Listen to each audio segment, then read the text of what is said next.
Hello, everybody. Welcome to Impact Talks, the show where we explore how organizations and individuals are creating positive change in India and world at large. I'm your host, Adarsh, and today I'm delighted to have with me Ms. Sagarika Bose, Head CSR SAP India. Ms. Bose brings over 20 years of experience in developing and leading CSR, sustainability, and social development initiatives across India. She has demonstrated her expertise in strategy and program management across various thematic areas, including skilling and entrepreneurship, public health, environment conservation, and special needs education. Ms. Bose is currently head of CSR for all SAP entities within India and is responsible for steering CSR initiatives and strategies in lines with SAP's overarching global sustainability strategy. In the past, she has served as lead CSR at Godrej Consumer Product Limited and an ESG communications for Godrej Industries Group. Before that, she was part of the founding team at NASCOM Foundation, among other illustrious assignments. Ms. Bose holds two master's degrees from London School of Economics and is also a trained special needs educator. Ms. Bose, welcome to Impact Talks. Thank you so much. So, without further ado, let's jump right into the conversation. Uh, as a leader of SAP's India CSR initiative, you have spearheaded efforts to tackle social and environmental challenges, including endeavors in digital literacy, skill development, women empowerment, and climate action. We're eager to understand the motivations that propelled you into this journey and the overarching vision that guides your initiative. Well, thank you very much. I first want to start with a big thank you to the entire CSR Box team and Bhomik for inviting me to be a part of this series. As the sector evolves and matures within the larger social development sort of space, this particular property, I think, will be a great platform to learn, to share and for all of us to also sort of interact with each other. So thank you very much for setting this up. It's a pleasure having you, ma'am. Great. Jumping to your question, I think for me, it's been a variety of various influences that has led up to this point or this sort of journey that I've led. I think my entire career has been in the social development and CSR space. And I suppose some of the school level childhood experiences that I was talking about has shaped my wanting to enter and stay in this sector. One clear influence is definitely that I'm a part of a multi-generational Fauji family. So that whole notion of dedicating yourself to the nation is something that I saw and felt around me from a very young age. And then I think one of the clear, influences that I can pinpoint was probably my high school, where it was actually, it had a special wing. This was well before the Disability Act of 1995, which talked about inclusion. So it had a special wing, but the school management ensured that students interacted very often, and they created opportunities for for the students in both sections to interact and to jointly run, various kinds of events. So everything from your sports day to your annual day to having SUPW classes, which were together. Those, I think, influences really sort of shaped my early interest. And I think once I entered the sector, just the sheer richness of learning that you get here, right? I mean, I think our work is so multidimensional. It's not just about one functional area. It requires understanding of essentially how the economy runs, sociological and anthropological influences which have influenced culture and therefore behavior patterns, and also then learning paradigms and management paradigms. So all of it together, I think, has shaped my career. Well, ma'am, you have an illustrious career spanning over 2 decades now. And ma'am, you have been first-hand observer of swift changes and advancement propelled by technology and innovation. Ma'am, you were there when the CSR came into being, and before all the processes that were there before India CSR ecosystem started to consolidate, if I say so. So, ma'am, in the face of this dynamic landscape, how do you ensure that you stay abreast with the latest developments and remain relevant, remain pertinent to your field? And, ma'am, what skill and competencies, given you have experience of over 2 decades, are indispensable for a leader navigating the complexities of today's world, given what all is going on around us? Sure. No, I think one defining feature of the world today, and this is not just unique to our particular sector, is that we have to constantly learn. We have to be open. We have to constantly learn, adapt, evolve. I think that's a constant. How I do it, I think it's a combination of things. Partly, of course, reading. There's a lot. I mean, I think we're in a point in time where there's just so much information available. So I think we must make the best of it. Interacting with peers and experts, I think that's another very, sort of important way to learn about new ideas, new experiments we are all doing. And I think the third and most important probably would be actually learning by doing, right? Learning and keeping a very close eye and close involvement with the projects that we are investing in, the NGO partners who are, sort of helping us design these projects, who are running these projects, and then, of course, the communities, right? I mean, ultimately, whether we're working with young people or entrepreneurs or social enterprise leaders, the idea is that they are at the forefront of it. They're the people that we need to be open to learning, whether they are critical of the projects, whether they are giving us positive feedback, or whether they're telling us what more needs to be done. So I think that's the most important part for me. Right. Ma'am, now we'll move to your organization, that is SAP CSR. And SAP CSR has embarked on this strategic mission to provide young individuals with essential skills in entrepreneurship, digital expertise, and 21st century competencies. Could you elaborate on how SAP CSR's approach is intricately designed to meet these dynamic demands of ever shifting global economy? I mean, you just talked about how we are in very dynamic conundrum of things. So how does SAP CSR strategy aligns to that? Sure. No, I think that's a good question. I think to respond to that, I will actually start from the company itself, right? So SAP's purpose is to help the world run better and improve people's lives.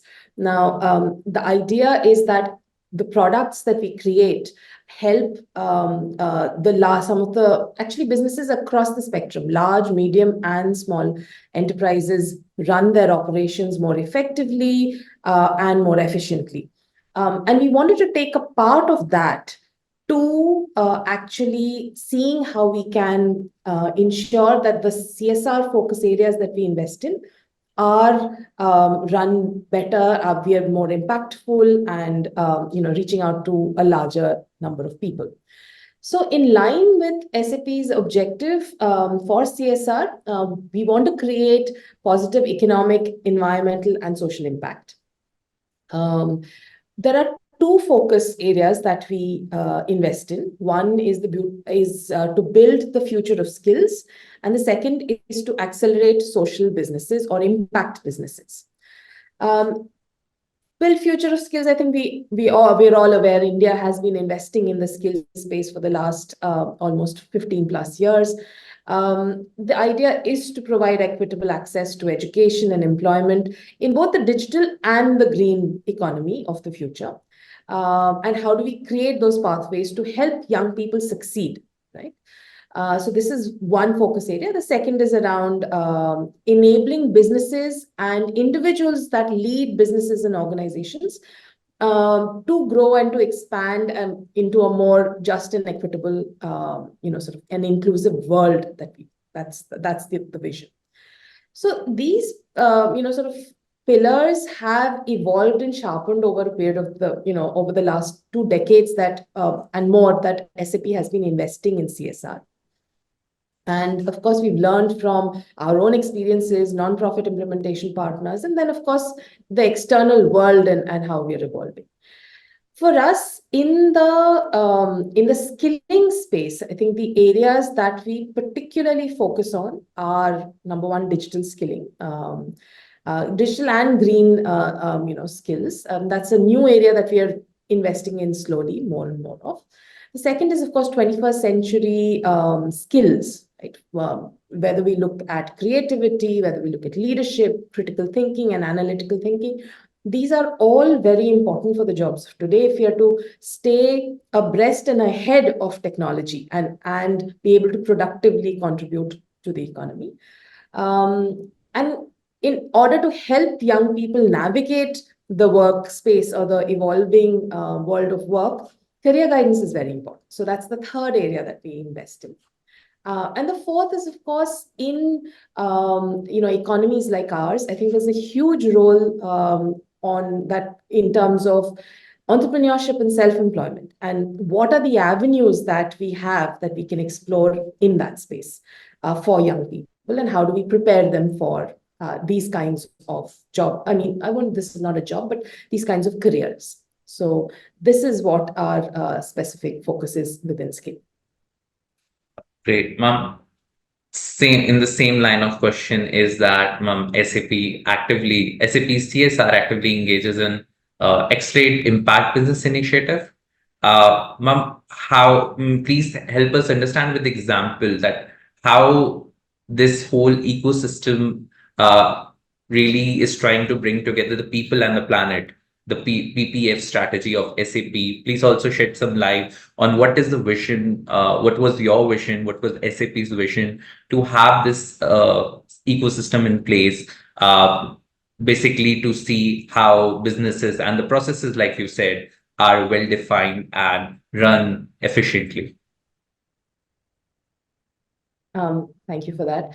I think I'll start with the global strategy and then come to India. So Right. globally, there were, I think, two things that have sharpened or helped us realize that this is an area that we need to focus on in terms of supporting impact businesses. One is that SAP has always believed in strategic CSR, right? CSR where business expertise can be leveraged in order to invest for greater social and environmental or economic good. So, a major chunk of one important product that we have is basically one of our companies, Ariba, which runs about 1/5 of, or rather 1/5 of the world's global trade runs on Ariba platforms, right? It's a supply chain platform. So that really helped us realize that if we're able to work with social enterprises to get onto platforms such as Ariba, and this is not about getting them on there, but it's a great opportunity for social enterprises which are constantly looking to expand their markets to get onto platforms like this globally, whatever they may be, private, public, etc. It helps to converge both people, planet, profit businesses, or rather impact businesses, along with sort of helping mainstream that into supply chains. Now, this has then a secondary ripple effect of more jobs being created, of SDGs being met, and essentially moving towards that notion of a more just, equitable, and green world that we are working towards. So this is the global sort of strategy and the reason, then the driver behind SAP's investment in impact businesses. In India, I think, of course, while we align with global strategies, there's a very compelling rationale for India itself, right? We know that post-pandemic, for example, government data is indicating that the overall labor workforce participation has gone up. Unemployment rates are declining.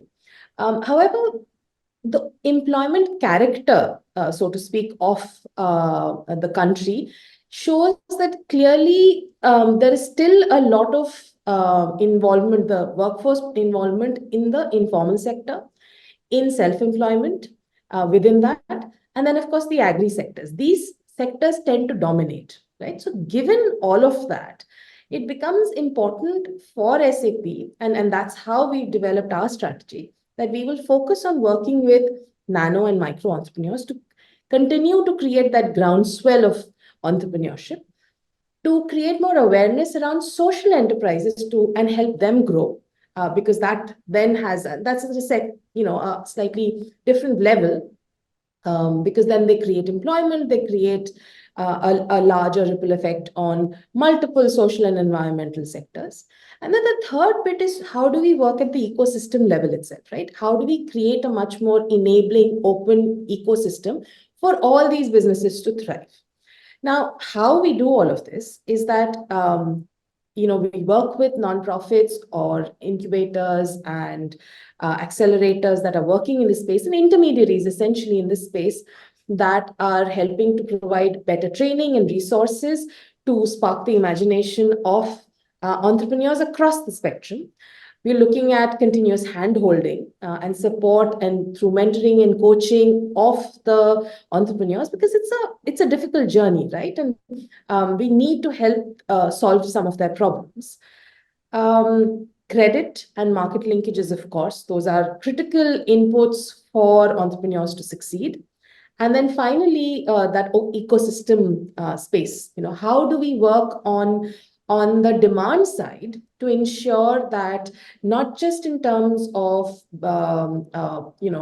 corporates being supporting this space, whether from philanthropy, whether from mainstream supply chains, whether the enabling system, support that the government can provide in this space, right?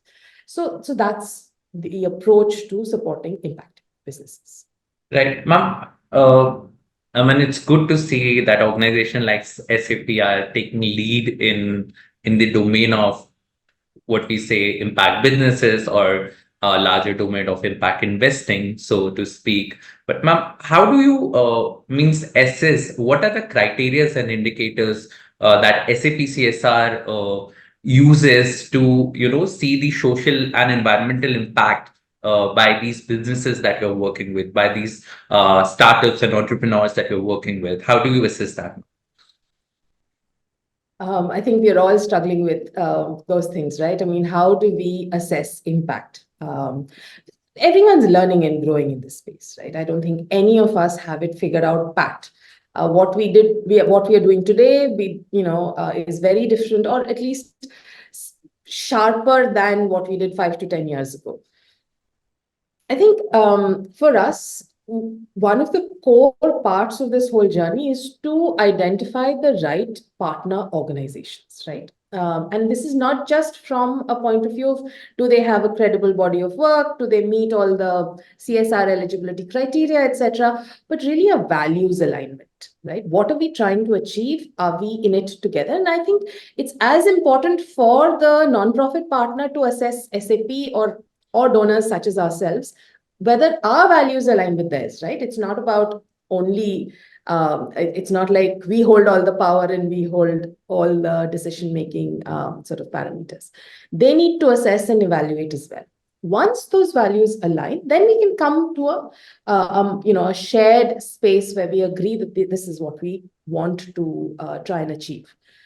Now, having said that, ultimately, I think we work with very strong, credible organizations, and in many cases, we're guided by their experiences, their expertise, and then of course it depends on what we're trying to, right? In a skilling, the focus is much more on the individual, right?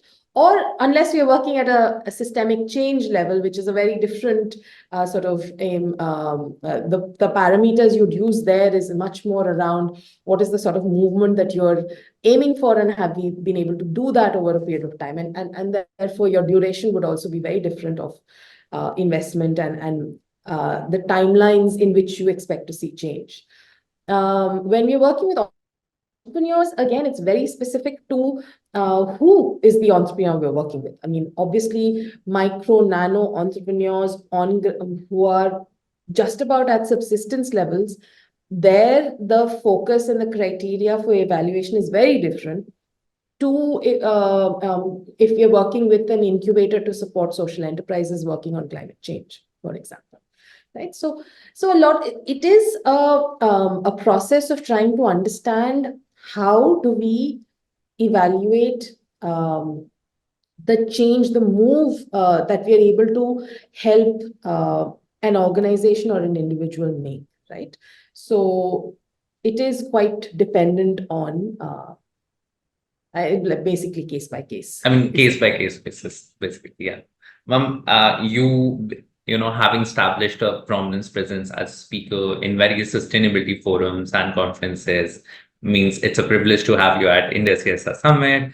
Ma'am, your passionate advocacy for crucial role of CSR and sustainability in driving economic growth and promoting social inclusion stands out.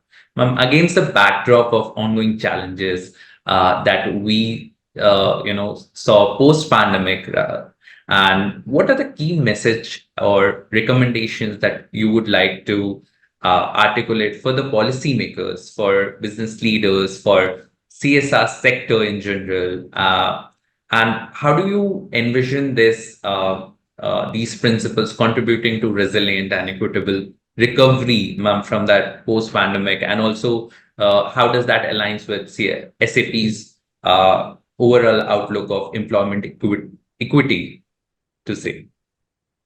Great.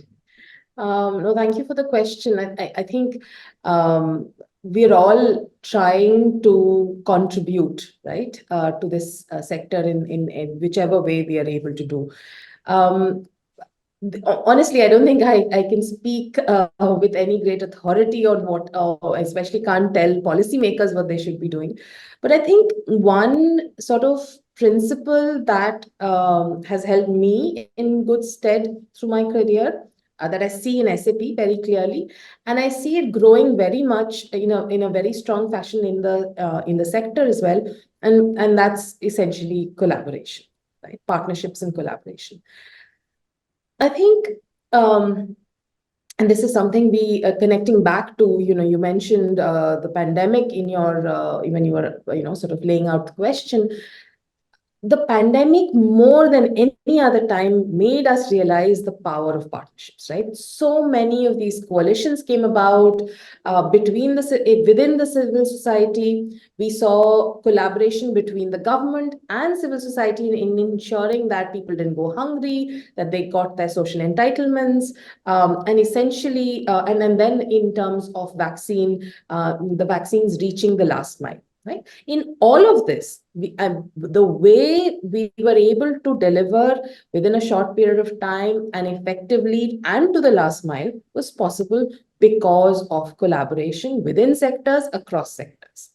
And I think that is what we need to continue to do, because what it does is that it ensures resources are optimized, that learning is shared, and that impact is scaled. I think that's all I would want to say here. I think you have hit the nail at the right spot, ma'am, because until unless there is collaboration, there is synergy, in your words, I believe it would be very difficult to run as a sector. I mean, that's what we see in the businesses, and maybe that's what we need to bring in social sector. But ma'am, moving on to the final question, is that, ma'am, CSR Box is preparing a compendium of aspirations envisioning India and a social development sector at its 100 years of independence. So, ma'am, pertaining to the social development sector, according to you, what would India of 2047 look like? What aspiration do you hold for India at 100? I think for me, this is a huge, I mean, the question is massive, right? And I'm sure we'll arrive at it by collecting and sort of collating all the various viewpoints that you're probably getting from other industry practitioners, experts, etc. I think for me, it's about all these concepts that we've been talking about in the development sector for as long as one can remember. um, I think if we focus on creating a greener world, I think that's important for both health and well-being, not to mention the really the future of the planet. So a greener world is, I think, non-negotiable. It has to be inclusive, because I think that's where we are still struggling. How do we ensure more underserved, marginalized, underprivileged youth and communities are being able to participate proactively in any form of engagement, employment, economy, whatever. And how we do that is by creating equitable sort of platforms. So that's again super important. And hopefully, all of this will result in a more just world, whether we talk about our interaction with our planet, whether it's our, the just factor, whether it's in terms of our interactions with humans, and of course, in terms of even between countries and so on. I mean, I think in this time of conflict across the world, one of the things that and a lot of, and I know this, I'm not the only one by a huge margin talking about this. I think the one thing to hold on to is that, yes, of course, human civilizations have been shaped by war and conflict, there's no doubt.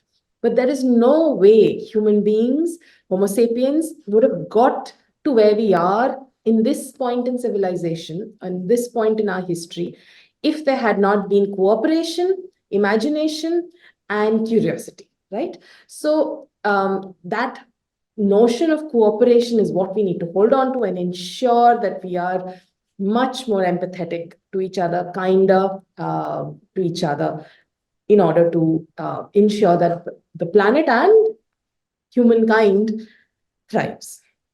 Well, I think that's a great message to end our program, and I believe that's all we have time for today, ma'am. Uh, our guest today was Miss Sagarika Bose, Head CSR, SAP India.